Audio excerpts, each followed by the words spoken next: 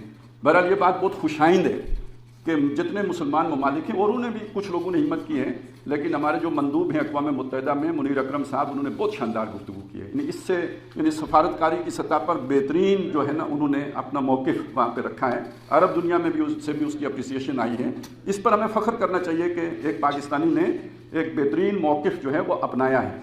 لیکن جو بات میں کہنا چاہتا ہوں وہ اس کے سوا ہے، وہ کیا ہے؟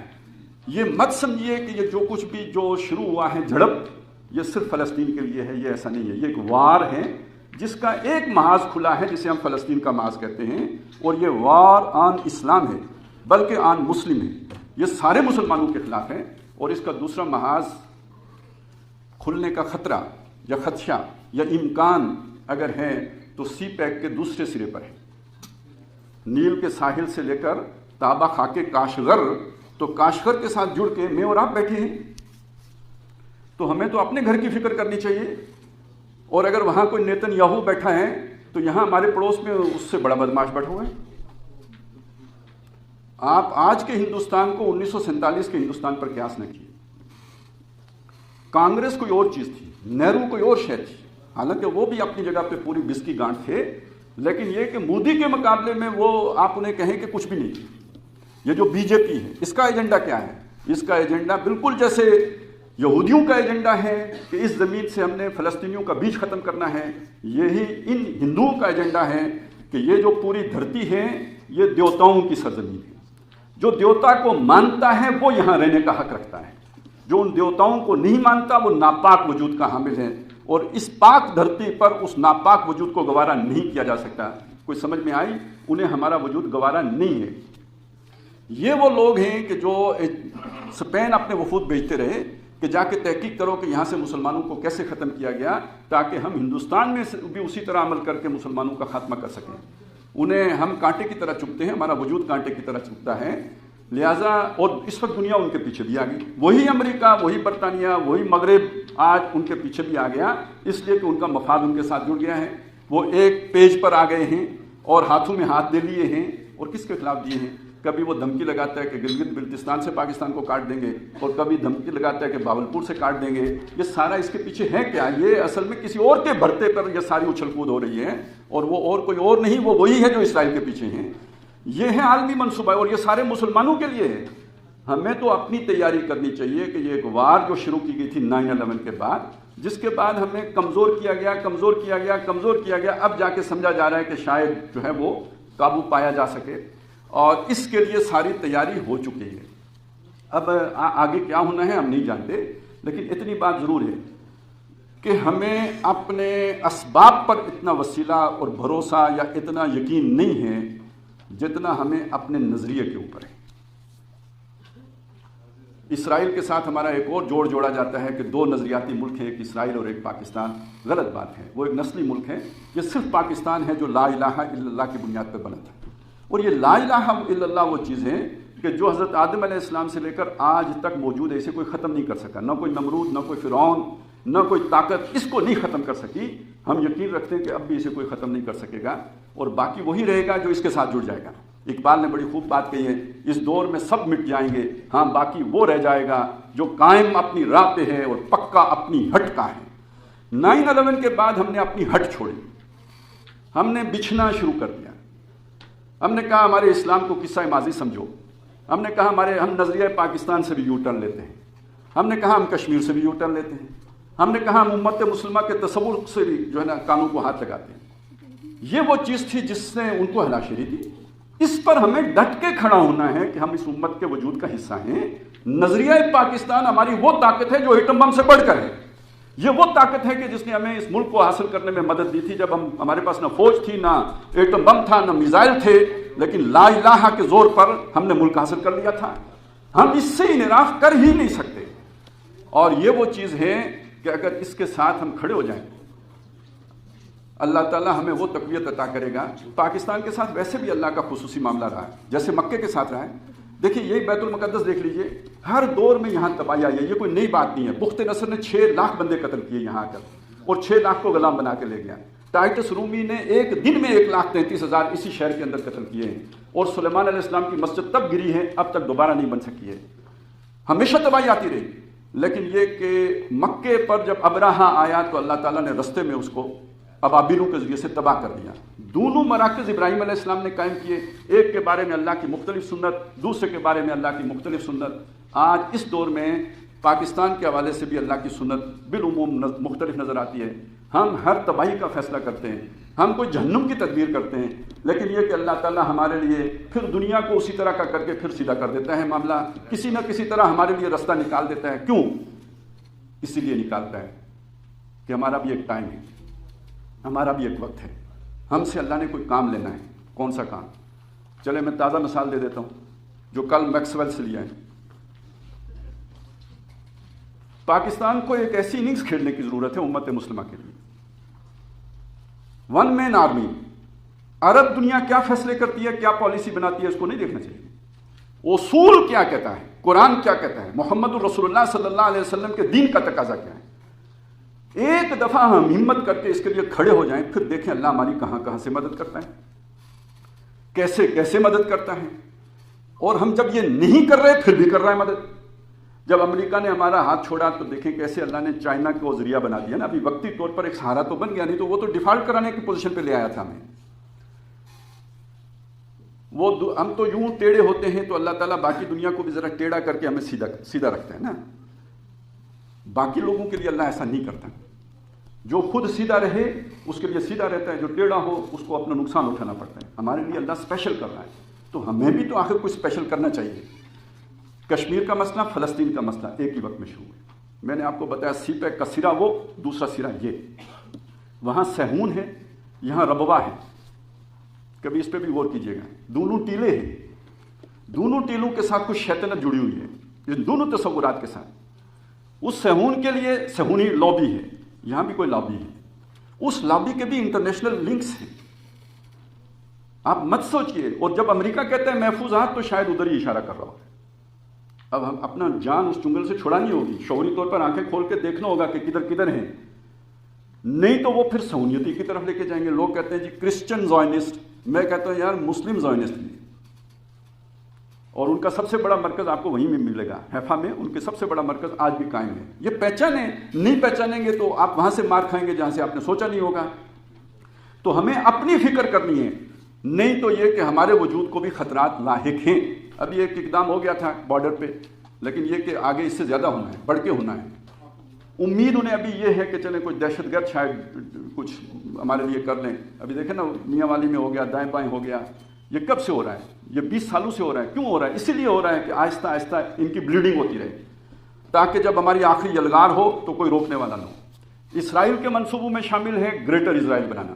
اس گریٹر اسرائیل میں دیکھیے صرف فلسطین نہیں ہے، شام بھی ہے، اس میں اردن بھی ہے، لبنان بھی ہے، آپ یقین مانیے اس میں مدینہ بھی ہے، اس میں مصر کا بھی بہت سارا حصہ شامل ہے، سوڈان تک کا ایریا شامل ہے۔ یہ ان کا منصوبہ ہے۔ 67 میں آ کے بات رکی نہیں، اس سے آگے جانے کی ہے، اور کامیابی دیکھیں۔ شام کا جو ہے نا وہ برکس نکال چکے، عراق کا برکس نکل چکا، مطلب وہ اگر آج آئیں تو کوئی انہیں روک سکتا ہے؟ کہیں سے ریزسٹنس ہو سکتی ہے ان کے مقابلے میں؟ اور اب کیا کر رہے ہیں آپ؟ امریکہ اور اسرائیل کی اسٹریٹجی دیکھیے، وہ کوئی جنگ کو چھپا نہیں رہے۔ یہ جو ہمیں معلوم ہے کہ اتنے بچے مارے جا رہے ہیں، یہ ظلم ہو رہا ہے، یہ زیادتی ہو رہی ہے، وہ موقع دے رہے ہیں کہ ہمیں معلوم ہو، تاکہ ہمیں غصہ آئے، اور جب ہمیں غصہ آئے تو ہم اس غصے کو اپنے حکمرانوں کے خلاف نکالیں، اپنی ہی املاک کو آگ لگائیں اور اپنی حکمرانوں کے تخت اچھال دیں۔ اس سے کیا ہوگا؟ حکومتیں تو ختم ہو جائیں گی، ملک ڈی اسٹیبل ہو جائیں گے، کوئی نئی حکومت قائم ہو سکے گی؟ کیا لیبیا میں ہو گئی؟ نہیں ہوئی۔ اسی طرح سمجھ لیجئے کہ عرب ممالک کے اندر جب یہ سپرنگ اٹھے گی، جیسے عرب سپرنگ کی بات ہم نے پہلے کی، تو اب ایک ریئیکشنری سپرنگ جب آئے گی کہ فلسطینیوں پہ اتنے ظلم ہو گئے اور ہمارے حکمران کچھ نہیں کر سکے، تو جو رہتی ہوئی کچھ طاقت ہے وہ بھی ٹوٹ پھوٹ کا شکار ہو کے ختم ہو جائے گی، اور اسرائیل کو صرف جسے کہتے ہیں نا واک اوور ملنا، اس کے مقابلے میں کوئی طاقت باقی نہیں رہے گی۔ یہ وہ لے کے چل رہے ہیں سوچ۔ اس اعتبار سے ہمیں بہت سوچ سمجھ پر، بہت غور و فکر کر کے، بہت جسے کہتے ہیں تدبر سے اپنی پالیسی بنانے کی ضرورت ہے۔ ریئیکشنری ہونے سے کوئی کام نہیں بننا۔ ہم اس وقت خاص طور پہ پاکستان سے اسرائیل کے لیے اتنا ہی کر سکتے ہیں کہ جیسے ہمارے سفارتی مشن ہیں وہ اس کے لیے آواز اٹھائیں، عالمی بیداری کی مہم چلائیں، دنیا سے مایوس مت ہوں، اللہ سے بھی مایوس نہ ہوں، انسانیت سے بھی مایوس نہ ہوں۔ آج انسان دکھی انسانیت کے لیے تڑپتے ہیں۔ ہمارے دل میں جو درد جاگتا ہے، ہم نے دیکھا ہے کہ وہ عیسائی عام آدمی وہ بھی فلسطینیوں کے حق میں بات کرتا ہے۔ ہم نے ملحدین کو دیکھا ہے کہ وہ اس ظلم کے خلاف آواز اٹھا رہے ہیں۔ لہٰذا یہ جو سفارتی کوششیں ہیں یہ بھی کوئی معمولی کوششیں نہیں ہیں، جو ابلاغی کوششیں ہیں یہ بھی کوئی معمولی کوششیں نہیں ہیں۔ یہ موقع ہے کہ ہم مغرب کے چہرے کے اوپر یہ جو ہے نا تہذیب کا جو ایک انہوں نے خول چڑھایا ہوا ہے، یہ اتار کر اس کا حقیقی چہرہ دنیا کو دکھا سکیں۔ میں اس حقیقی چہرے کا اقبال نے تو دیکھ لیا تھا اپنی نظر سے، دنیا کو نظر نہیں آیا، ہمیں موقع ملا ہے کہ ہم دکھا دیں۔ اقبال نے کہا تھا کہ کیا تو نے دیکھا نہیں مغرب کا جمہوری نظام، چہرہ روشن اندروں چنگیز سے تاریک تر۔ وہ چنگیز سے تاریک تر جو اندروں ہیں وہ آپ کو فلسطین میں نظر آ رہا ہوگا، اور ہمارے پاس موقع ہے کہ ہم اس وقت دنیا کو دکھائیں یہ مہذب لوگ نہیں ہیں، یہ تہذیب یافتہ لوگ نہیں ہیں، یہ حقوق انسانی والے لوگ نہیں ہیں، بلکہ یہ کہ یہ حیوان ہیں۔ اس کی وجہ بھی آپ کو بتا دوں، ان کی سوچ کیا ہے، ان کی کتابوں میں لکھی ہوئی ہے کہ ہم تو چوزن لوگ ہیں، ہم اصل میں نسل انسانی ہیں، ادرز آر جینٹائل، گوئمز یہ جینٹائل ہیں، امالیک یہ حیوان ہیں، ان کے کوئی حقوق نہیں۔ قرآن نے کہی ہے یہ بات، لیس علینا فی الامیین سبیل، ہم پر ان امیوں کے بارے میں کوئی پوچھ نہیں ہوگی، ہم انہیں جس طرح روندیں، جس طرح انہیں تباہ کریں، ان کے چھتڑے اڑائیں، ان کو ایکسپلائٹ کریں، ان کو لوٹیں کھسوٹیں، اللہ تعالیٰ ہم سے نہیں پوچھے گا۔ یہ سوچ ہے، یہ آج کی سوچ نہیں ہے، یہ ہزاروں سالوں پر محیط سوچ ہے۔ اس سے آپ یہ توقع بالکل نہ لگائیے کہ یہ ان باتوں کا کوئی کسی بھی درجے میں کوئی احساس کریں گے کہ حقوق انسانی کیا ہیں۔ ان کے ذہن جو ہے وہ مسموم کیے جا چکے ہوئے ہیں ان سوچوں کے ساتھ۔ تو انسانیت کا مسئلہ ہے، اصل میں یہ صرف مسلمانوں کا مسئلہ نہیں ہے۔ ان کو اگر یہ موقع مل گیا اور یہ دنیا پہ اپنا تسلط جمانے میں کامیاب ہو گئے تو صرف مسلمانوں ہی کی شامت نہیں آنی، پوری نو انسانی کو انہوں نے غلام بنانا ہے۔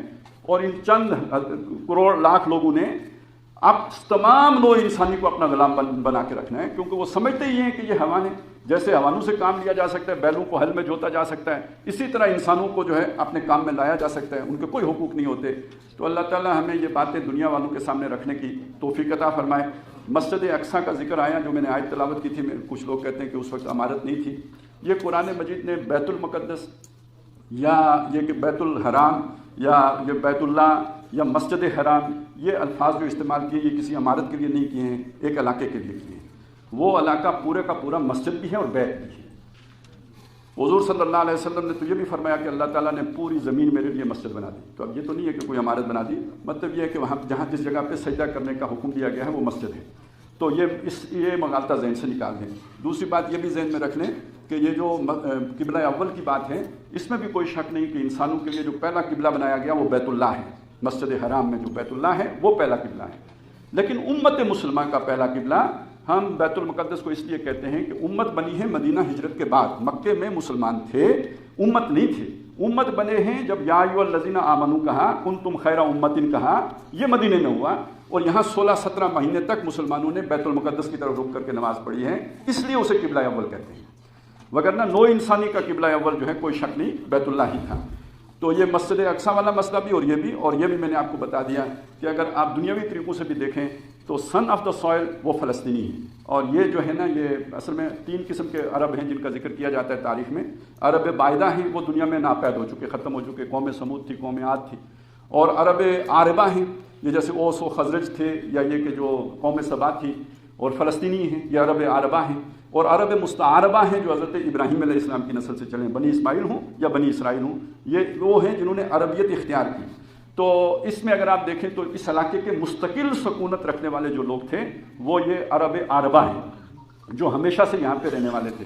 اللہ تعالیٰ ہمیں توفیق دے کہ ہم اسے ٹھنڈے پیٹوں برداشت نہ کریں، بلکہ یہ کہ اپنے حصے کا کردار ادا کریں، اور جو زور ہم لگا سکتے ہیں اسے لگائیں۔ اور ہماری جو مملکت ہے، ہماری جو سلطنت ہے، جو لا الہ الا اللہ کی بنیاد پر بنی ہے، تو ان کو بھی اللہ تعالیٰ حکمرانوں کو بھی توفیق دے کہ وہ اس کے استحکام کے لیے بھی اقدامات کریں، اور عالمی جو ذمہ داریاں ان کے اوپر امت مسلمہ کی طرف سے عائد ہوتی ہیں وہ بھی بغیر کسی ڈر، بغیر کسی خوف، بغیر کسی مفاد کو سامنے رکھے ہوئے ادا کریں۔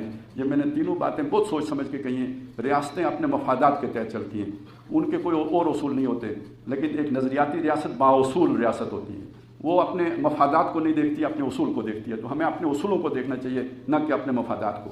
اقول قولی ھذا واستغفر اللہ لی ولکم ولسائر المسلمین والمسلمات۔